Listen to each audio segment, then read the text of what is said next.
right, so get this. We're diving into some intense stuff today, folks. You guys sent us this analysis of Chris Butler's communication with followers of the Science of Identity Foundation, CEFIF.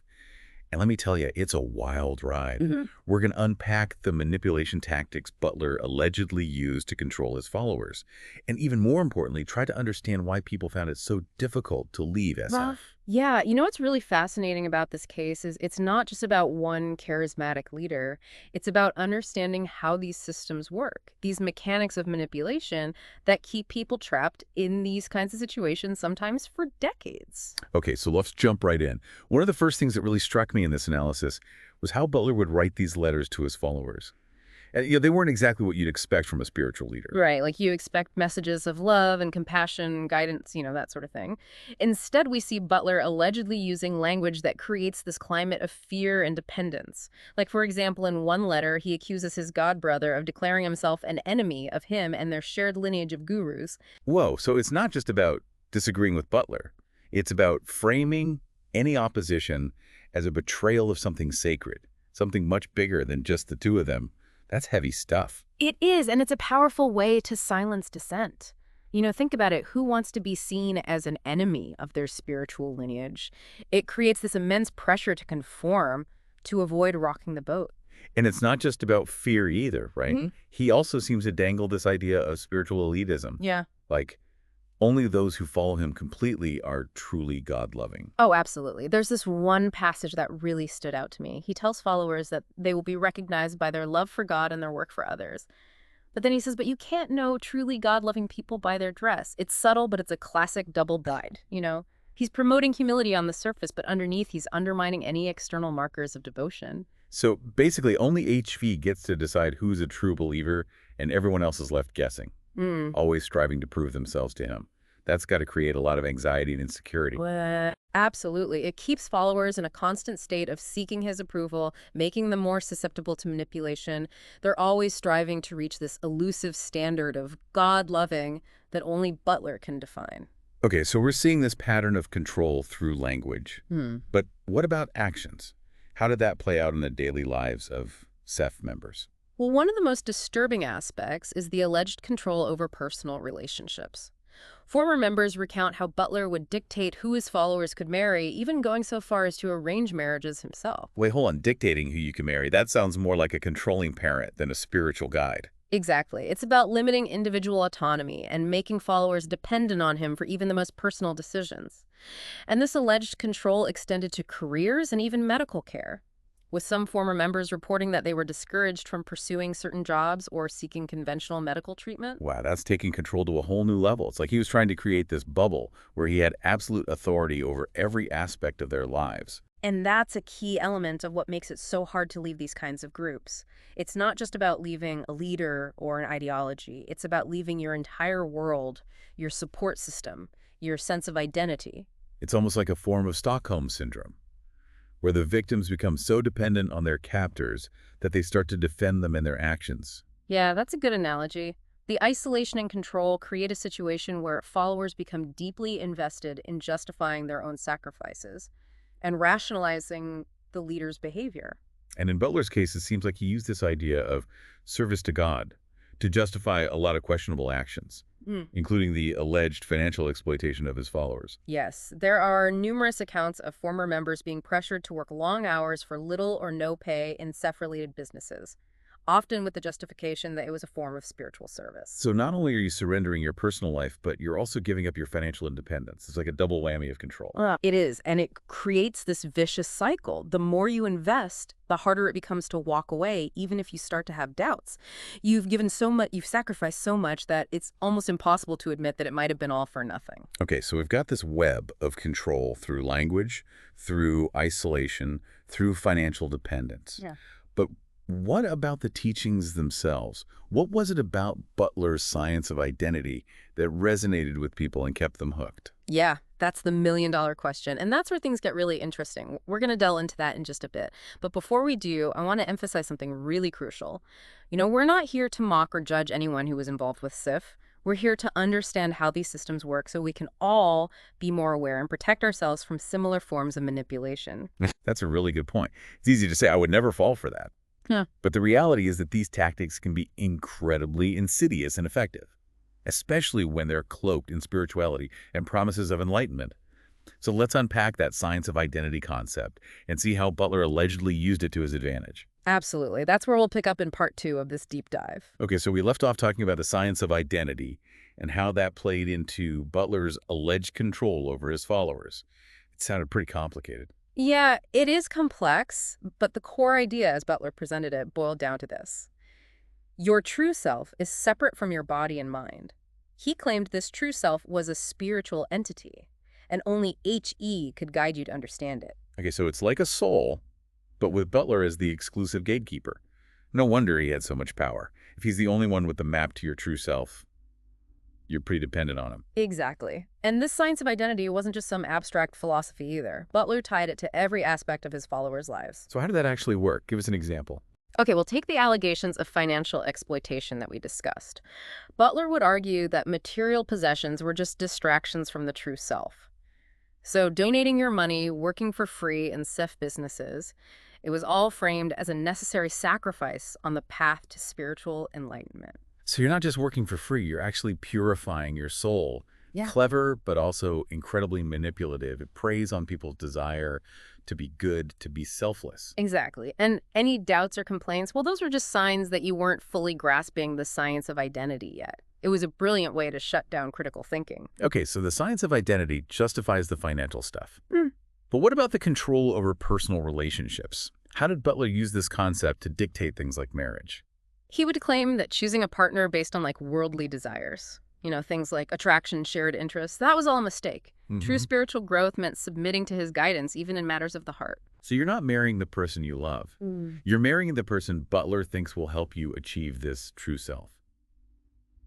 That's dehumanizing, reducing people to pawns in his spiritual game. It is an incredibly isolating. You're cut off from your family, your friends, even your potential partner, all in the name of this elusive true self that only Butler can define. It's like he's creating this alternate reality where his word is law, and any deviation from his teachings is seen as a spiritual failure. Yeah, and that's the genius of it, really. It's not about brute force. It's about convincing people that they need him, that they're incomplete without his guidance. But there's this blatant contradiction in his teachings, right? He talks about love and compassion, yet there are all these allegations of him being abusive and controlling. It's textbook cult behavior. You preach one thing, practice another.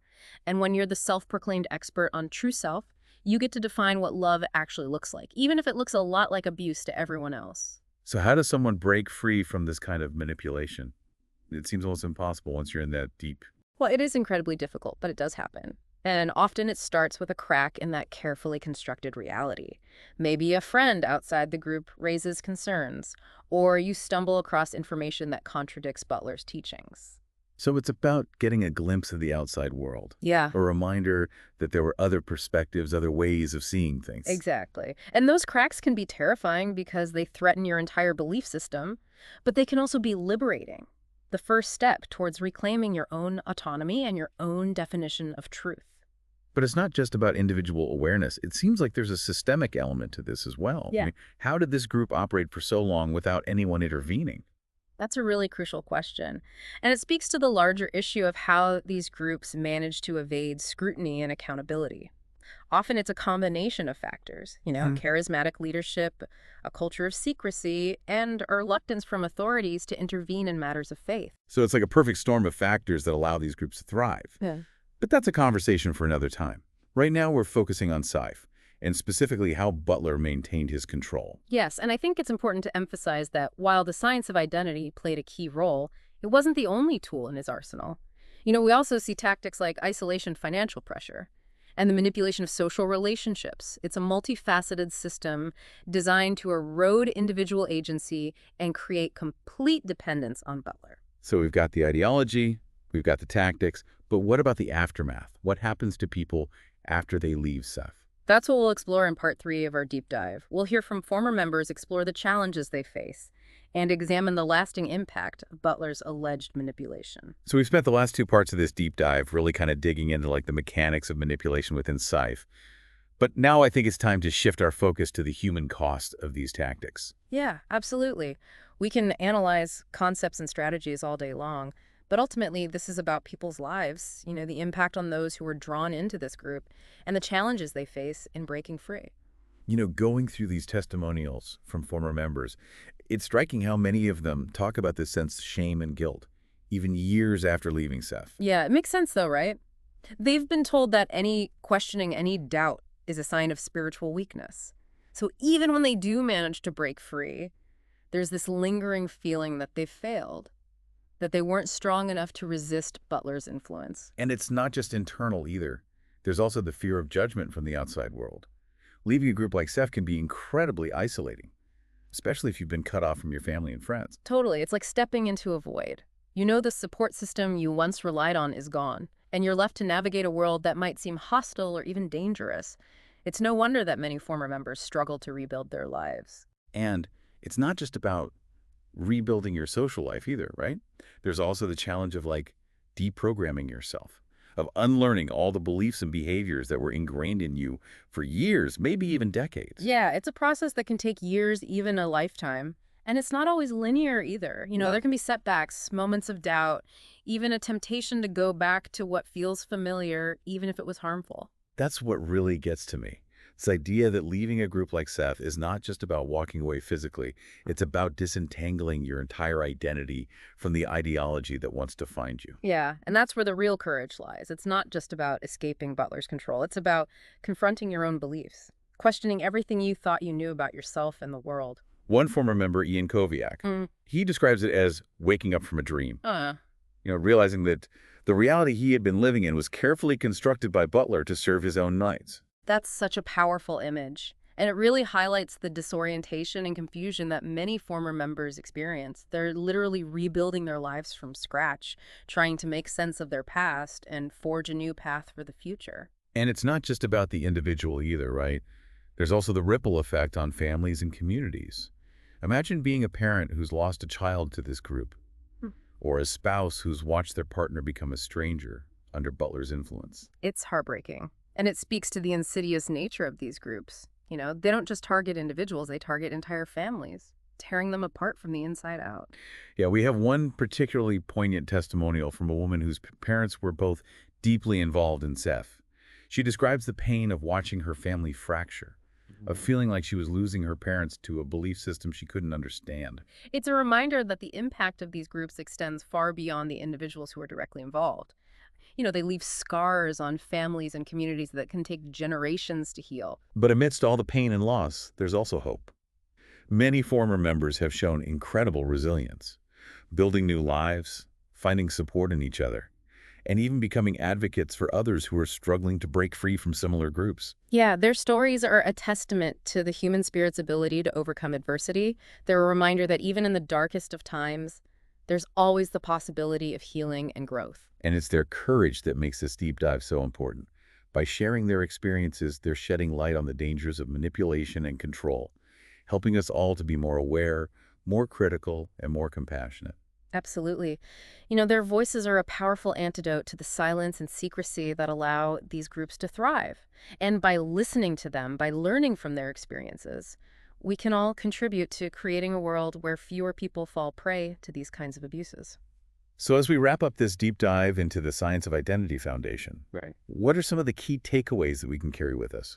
Well, I think the most important lesson is that manipulation can be subtle, insidious, and incredibly effective. It's not always about charismatic leaders or dramatic brainwashing. It can happen gradually, almost imperceptibly, until you find yourself trapped in a web of beliefs and behaviors that no longer serve you.